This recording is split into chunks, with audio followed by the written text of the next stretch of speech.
Jurors in George Zimmerman's murder trial are heading into their weekend with a lot to digest after a dramatic day of testimony that saw the prosecution rest and the defense begin its case in the high-stakes trial. Friday's action-packed session saw the mothers of both Zimmerman and Trayvon Martin testified. Friday it was their own son's voice calling for help on a taped 911 call. After Judge Debra Nelson ruled against a defense motion for acquittal late Friday afternoon, the prosecution announced it was resting and the defense began by calling Zimmerman's mother, Gladys.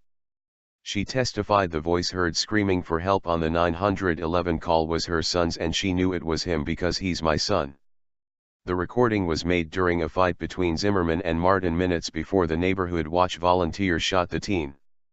Zimmerman's uncle, Jorge Meza, a deputy with the Orange County Sheriff's Office, then testified that he overheard the 911 screams while watching television and, it was Jorge screaming for his life.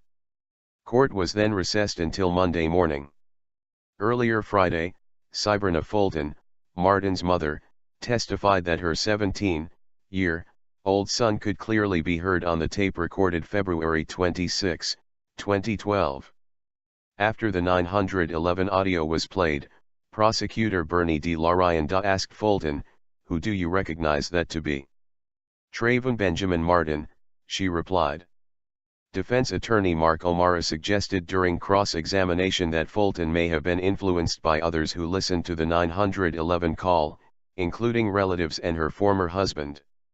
O'Mara also asked Fulton hypothetically whether she would have to accept it was Zimmerman yelling for help if the screams did not come from her son.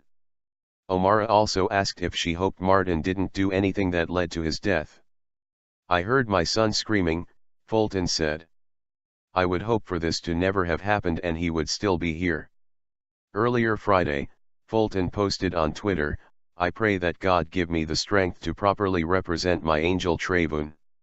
Trayvon's brother, Yavaris Fulton, 22, also testified Friday that he recognized Trayvon's voice on the 911 calls. O'Mara then asked Trayvon's older brother why last year he had told a reporter that he wasn't sure if the voice belonged to Martin.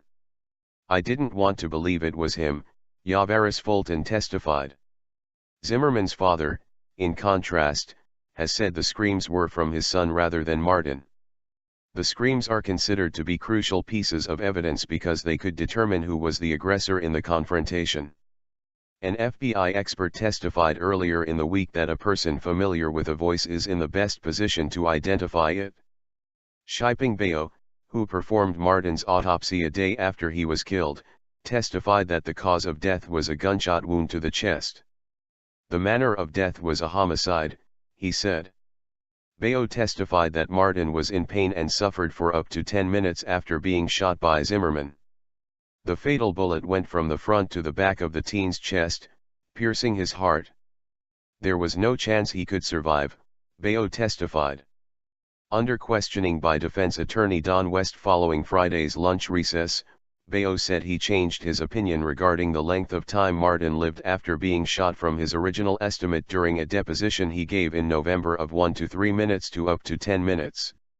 He changed his opinion following another autopsy roughly 3 weeks ago that was very similar to that of Martin's, Bayo testified. Bayo also testified that the marijuana found in Martin's system could have had no effect or some effect in the confrontation with Zimmerman. When asked if Martin would be able to move his arms or hands after being shot, Bayo responded that only one person in this court knows. On Wednesday, an expert witness testified that none of Zimmerman's DNA was found under the fingernails of Martin, despite defense attempts to portray Zimmerman as only firing his gun in self-defense. Crime lab analyst Anthony Gorgone also testified that 2 different DNA profiles were found on the pistol grip. One was Zimmerman's but the other could not be identified. However, Gorgone said he was able to determine that it did not match Martin's DNA sequence. Prosecutors spent most of Wednesday's proceedings painting Zimmerman as a police wannabe, amid testimony that featured technological glitches, forensic evidence and a prosecution witness who greeted Zimmerman from the stand. Zimmerman faces life in prison if convicted of second-degree murder. The state argued during its opening statement that Zimmerman profiled and followed Martin in his truck and called a police dispatch number before he and the teen got into a fight.